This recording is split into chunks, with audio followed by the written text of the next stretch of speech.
வணக்கம். நான் கனி மார்த்தாண்டன். இன்றைய ஜோதிட வகுப்பில் திருமண காலம் ஒரு ஜாதகருக்கு எந்த தசா புத்தியில் திருமண வாழ்க்கை என்பது அமையும்? உரிய வயதில் நடக்கக்கூடிய ஒரு ஜாதக அமைப்பு இருக்கா? தோஷ நிவர்த்தி ஏற்பட்ட அவருக்கு திருமண வாழ்க்கை என்பது அமையுமா?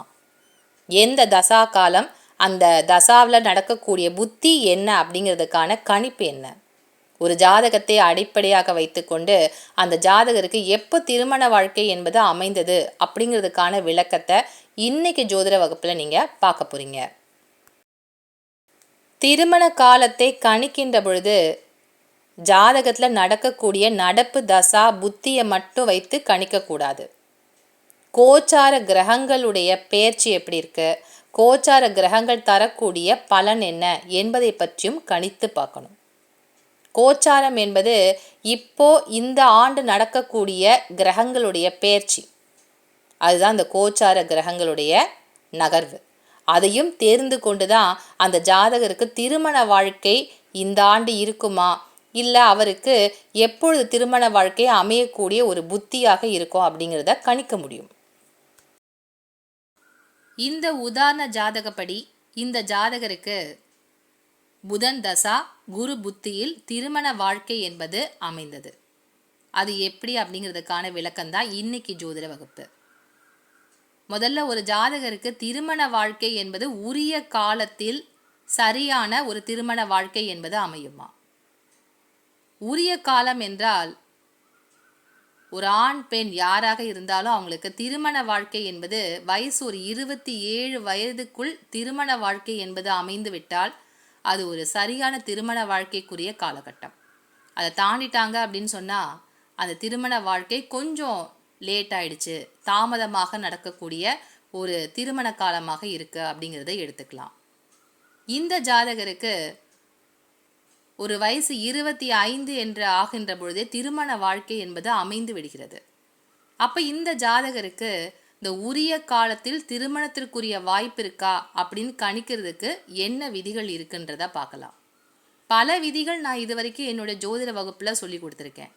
எல்லா விதிகளையுமே நீங்கள் பொருத்தி பார்த்து ஒரு ஜாதகத்திற்கு பலன் எடுக்கணும் என்றால் அது மிக கடினம்.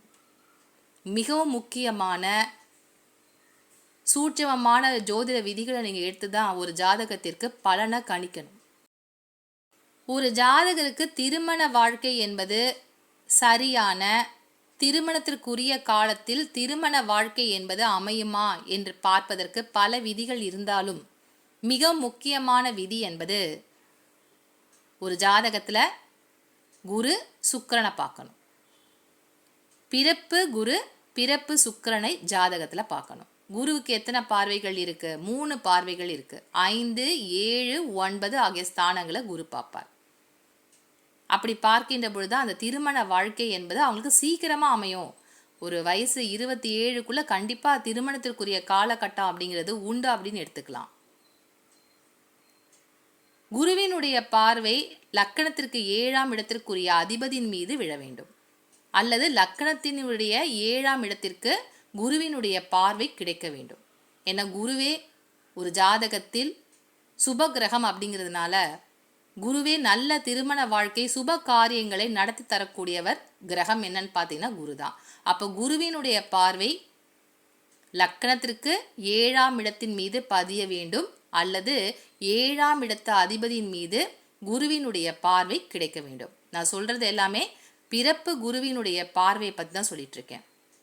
இந்த ஜாதகத்தில் குரு லக்கணத்தில் இருக்காரு, அவருடைய 7வது பார்வை 7ஆம் இடமான விருச்சிக ராசியின் மீது விழுகிறது. அப்போ இந்த ஜாதகருக்கு திருமண வாழ்க்கை என்பது சீக்கிரமா அமையும்.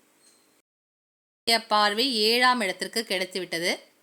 ஆனால் இதில் ஏதாவது திருமணத்தை தடுக்கக்கூடிய பலமான தோஷங்கள் இருக்கான்னு ஜாதகத்தில் பார்க்கணும். இந்த ஜாதகத்தை பார்த்த உடனே முதல்ல கண்ணில் பட்டது இந்த ஜாதகருக்கு இந்த கால சர்ப்ப தோஷம் என்பது இருக்கு அப்படிங்கிறதான் கண்ணில் பட்டுச்சு எனக்கு. கால சர்ப்ப தோஷம் என்பது ராகு கேதுவினுடைய பிடியில் எல்லா கிரகங்களுமே சிக்கியிருக்கக்கூடிய நிலை. அப்ப ராகு எப்பவுமே எப்படி நகர்வார் பார்த்தீங்கன்னா பின்னோக்கி நகரக்கூடிய கிரகம் இல்லையா? அப்ப ராகு இப்படிதான் நகர்ந்து வருவார். எல்லா கிரகங்களையும் தீண்டக்கூடிய நிலை என்பது ராகுக்கு உண்டு. அப்போ ராகு கேதுக்கு வெளியே தான் கிரகங்களே இல்லை, ஒரு கிரகம் கூட வெளியே இல்லை. அப்போ இந்த ஜாதகருக்கு கால சர்ப்ப யோகம் என்பது இல்லை, கால சர்ப்ப தோஷந்தான் ஜாதகத்தில் இருக்கு. ஒரு கிரகம் கூட வெளியே இல்லை, மாந்தியோ இல்லை லக்கணம் கூட இந்த ஜாதகருக்கு வெளியே இல்லை. எல்லா கிரகங்களுமே லக்கணம் முதற்கொண்டு எல்லா கிரகங்களுமே இந்த ராகுவினுடைய பிடியில் சிக்கியிருக்கு. ராகு கேதுவினுடைய பிடியில் எல்லா கிரகங்களுமே சிக்கியிருக்கக்கூடிய இந்த கால சர்ப்ப தோஷம் உடைய ஒரு ஜாதகருக்கு வயசு 30 ஆற வரைக்குமே பல பிரச்சனைகள் தடைகள் என்பது இருக்கும். அப்ப தடைகளை தாண்டி அவருக்கு திருமண வாழ்க்கை என்பது அமைய வேண்டும் என்றால் இந்த கால சர்ப்ப தோஷத்திற்கு ஒரு நிவர்த்தி என்பது ஏற்பட்டிருக்க வேண்டும். அப்பதான் திருமண வாழ்க்கை என்பது சீக்கிரமா அமையும். இந்த கால சர்ப்ப தோஷம் இருந்தால் சீக்கிரத்துல திருமண வாழ்க்கையை அமைய விடாது. அப்ப அந்த தோஷ நிவர்த்தி என்பது ஏற்பட்டிருக்கா அப்படிங்கிறத நம்ம எப்படி கணிக்கலாம்?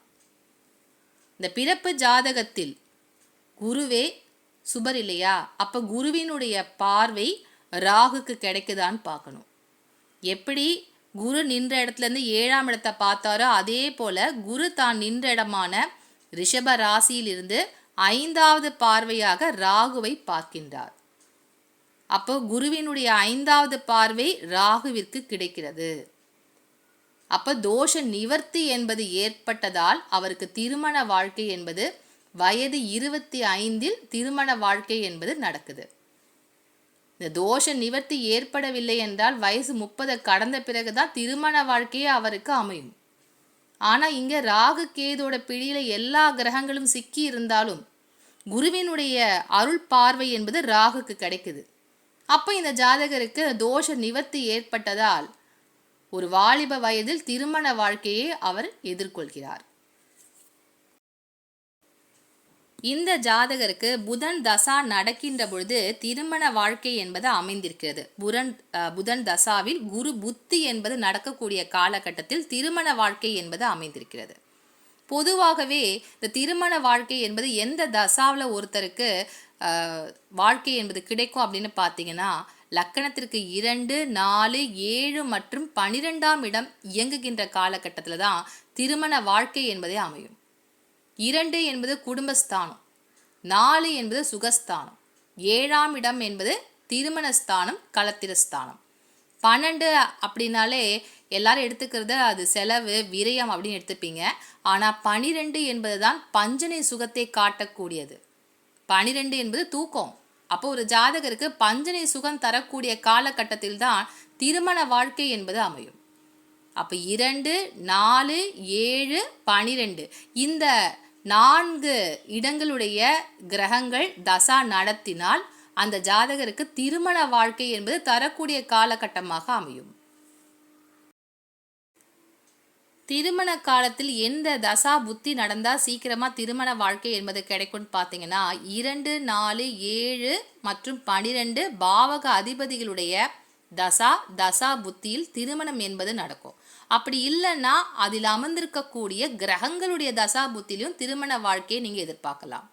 அப்போ 2ஆம் இடத்துலையோ 4, 7, 12 இந்த 4 ஸ்தானங்களில் ஒரு கிரகம் அமர்ந்து அது தசா நடத்தக்கூடிய காலகட்டமாக இருக்கு அப்படின்னு சொன்னால் அந்த ஜாதகருக்கு திருமண வாழ்க்கை என்பது அமையும். ஆக மொத்தம் 2, 4, 7, 12 ஆகிய பாவங்கள் இயங்குகின்ற பொழுதுதான் ஒரு ஜாதகருக்கு திருமண வாழ்க்கை என்பது அமையக்கூடிய காலகட்டம். இந்த ஜாதகத்திற்குரிய விளக்கத்தை பார்க்கறதுக்கு முன்னாடி ஒரு தசா எப்படி நடக்கும், அதை நடத்தக்கூடிய கிரகம் என்ன ஸ்தானங்கள்லாம் இயங்கும் அப்படிங்கிறதுக்கான விளக்கம் உங்களுக்கு தெரிஞ்சாதான் ஒரு தசா நடக்கின்ற பொழுது எந்த பாவங்கள் இயங்கும் அப்படிங்கிற விஷயத்தை நீங்கள் தெரிஞ்சுக்க முடியும். ஒரு ஜாதகத்தில் எந்த கிரகம் தசா நடத்துகிறதோ அந்த கிரகம் எந்த ஸ்தானத்தில் இருக்கிறது, அதனுடைய சொந்த பாவம் சொந்த வீடுகள் என்ன அப்படிங்கிறத பார்க்கணும். ஒரு கிரகம் நின்ற நட்சத்திர சாரத்தையும் முக்கியமாக பார்க்க வேண்டும். என்னுடைய பல வகுப்புகளில் நீங்கள் நட்சத்திர சாரத்தை நல்லா தெரிஞ்சுக்கோங்க, படிங்க அப்படின்னு நான் சொல்லியிருக்கேன்.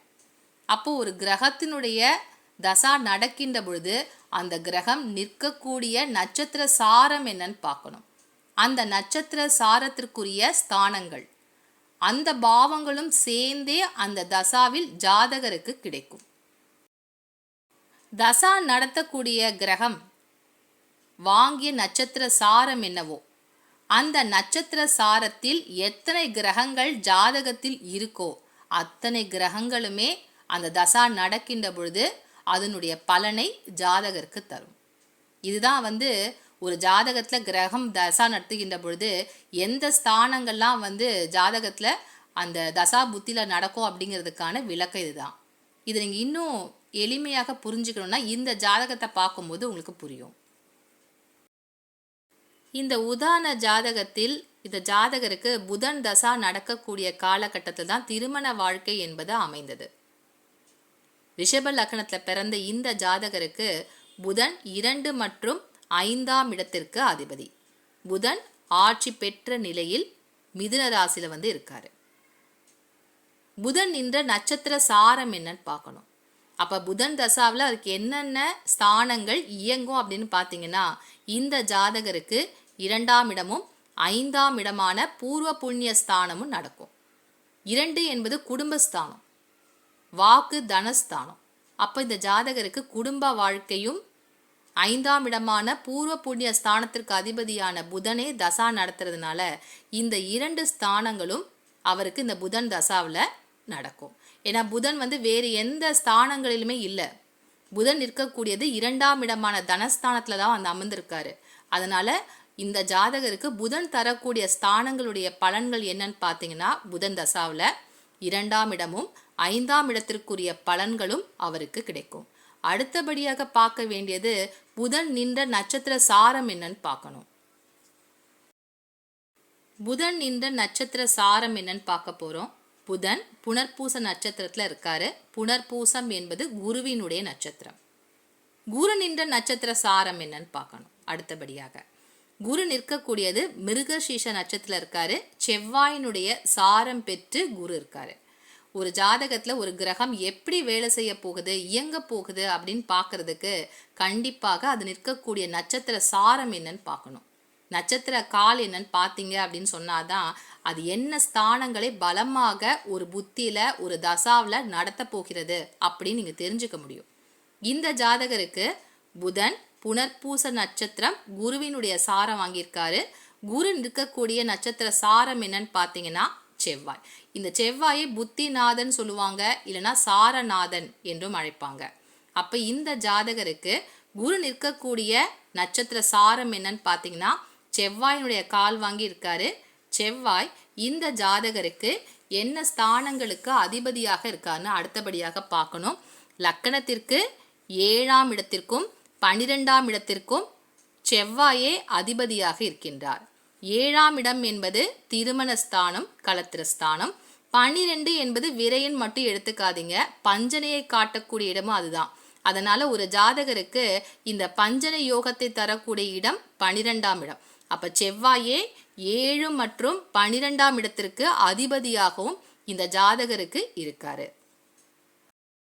புதன் தசாவில் எந்த ஸ்தானங்கள் இந்த ஜாதகருக்கு இயங்கும் அப்படின்னு பார்த்தீங்கன்னா 2 மற்றும் 5ஆம் இடத்திற்குரிய ஸ்தானங்கள். ஏன்னா புதனுடைய ஸ்தானங்கள் பார்த்தா சொந்த வீடுகள் என்று பார்க்கின்ற பொழுது 2 மற்றும் 5ஆம் இடம்.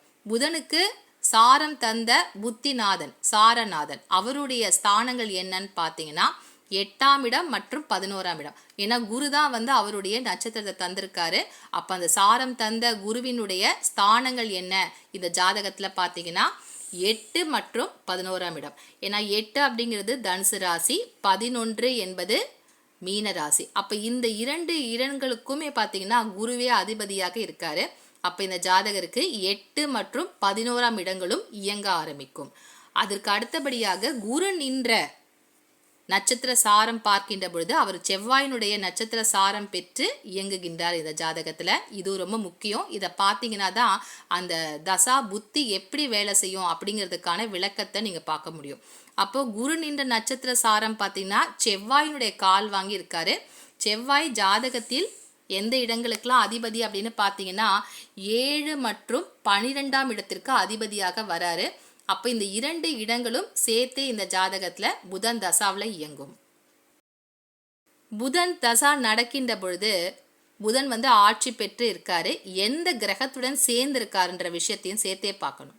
புதனை மட்டும் எடுக்கக்கூடாது, நட்சத்திர சாரத்தையும் பார்த்துட்டீங்க, புதன் எந்த கிரகத்துடன் இணைந்து ஒரே ராசி கட்டத்தில் இருக்காருன்ற விஷயத்தையும் சேர்த்தே பார்க்கணும்.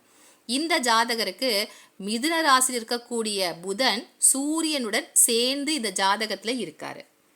அப்போ சூரியன் என்ற நட்சத்திர சாரம் என்னன்றதையும் பார்க்கணும். வெளிப்படையாக சூரியனாக தெரிந்தாலும் இந்த ஜாதகருக்கு சூரியன் எந்த சாரம் பெற்று இருக்காருன்ற விஷயத்தையும் சேர்த்தே பார்க்கணும். சூரியன் ஜாதகருக்கு 4ஆம் இடத்திற்குரிய அதிபதி, சுகஸ்தானத்திற்குரிய அதிபதி, 2ஆம் இடமான தனஸ்தானத்துக்குரிய அதிபதியுடன் சேர்ந்தே இருக்காரு.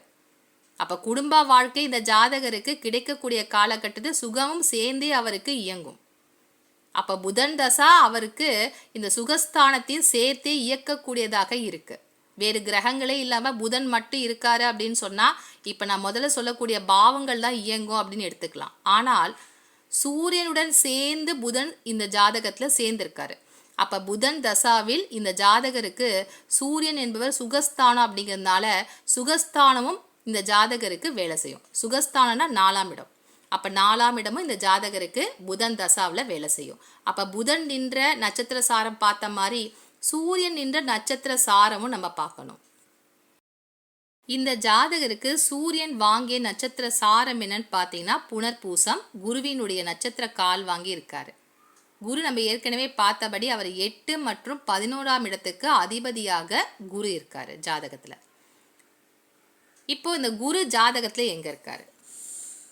குரு ஜாதகருக்கு லக்னத்தில் வந்து அமர்ந்திருக்காரு.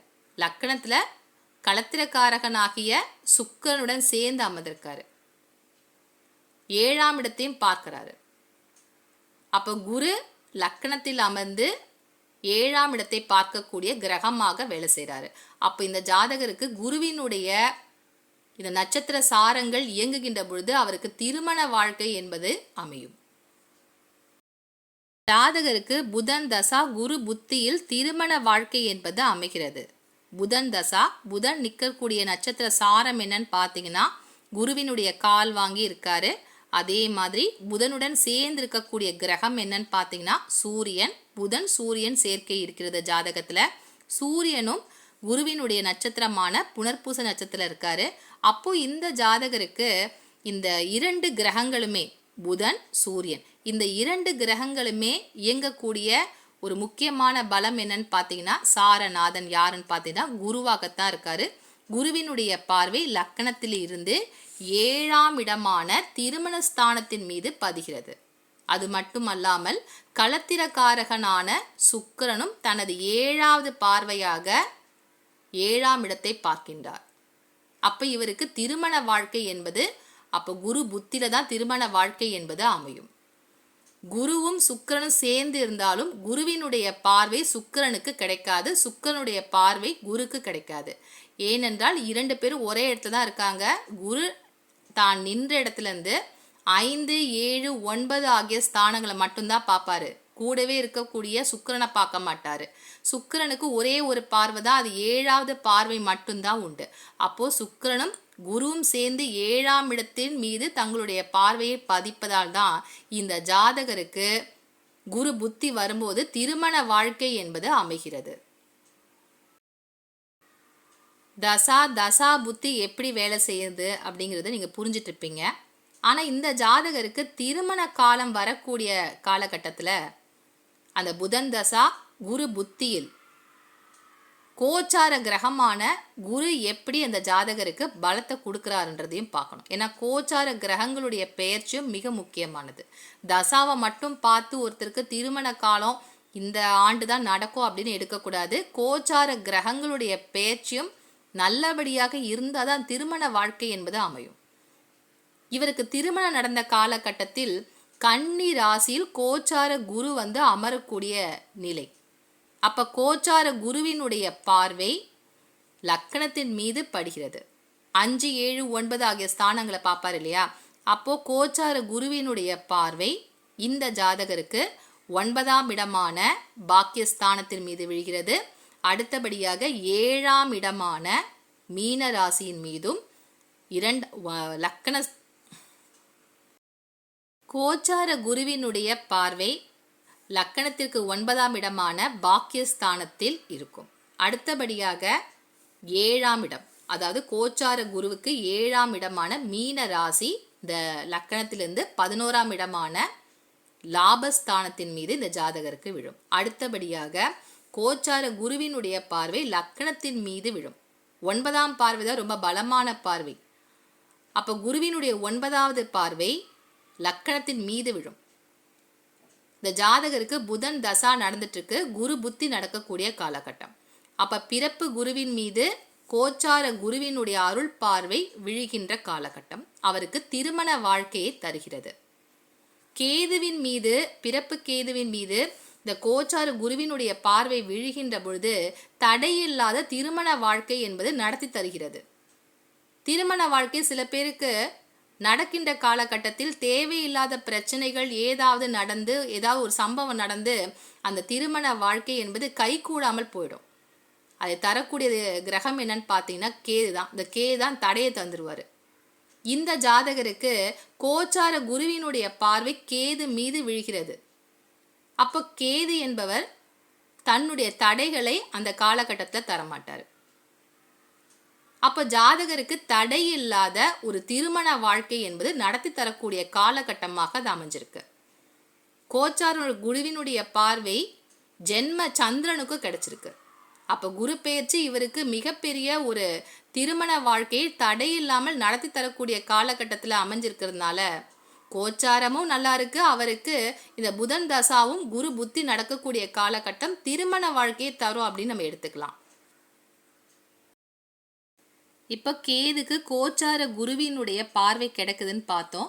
இப்போ கேது நிற்கக்கூடிய நட்சத்திர சாரம் என்னன்னு பார்க்கணும். எல்லா கிரகங்களுக்குமே நட்சத்திர சாரத்தை பார்க்கணும். அப்படி பார்க்கின்ற பொழுது கேதுவினுடைய நட்சத்திர சாரம் என்னன்னு பார்த்தீங்கன்னா, அந்த காலகட்டத்தில் புதன் தசா குரு புத்தி நடக்கக்கூடிய அந்த காலகட்டத்தில் கேது வாங்கியிருக்கக்கூடிய நட்சத்திர சாரம் ரேவதி நட்சத்திர காலில் இருக்காரு. புதனுடைய சாரம் பெற்று இருக்காரு. அப்போ புதன் தசா நடக்கின்ற பொழுது அவருக்கு ஏற்கனவே திருமணத்திற்குரிய காலகட்டம் தான். ஏன்னா 2 மற்றும் 5ஆம் இடத்திற்குரிய அதிபதி தசா நடத்துகிறாரு. அது மட்டும் இல்லாமல் 2ஆம் இடத்தில் இருக்கக்கூடிய கிரகமாக இருக்காரு. ரிஷப லக்கணத்தை பொறுத்தவரையில் இந்த புதன் எந்த லக்கணப்படி அவர் சுபரான்ற விஷயத்தையும் நமக்கு அணிக்கணும். அப்படி பார்க்கின்ற பொழுது ரிஷப லக்கணத்திற்கு சுபராக சுக்கிரனும் புதனும் இருக்காங்க.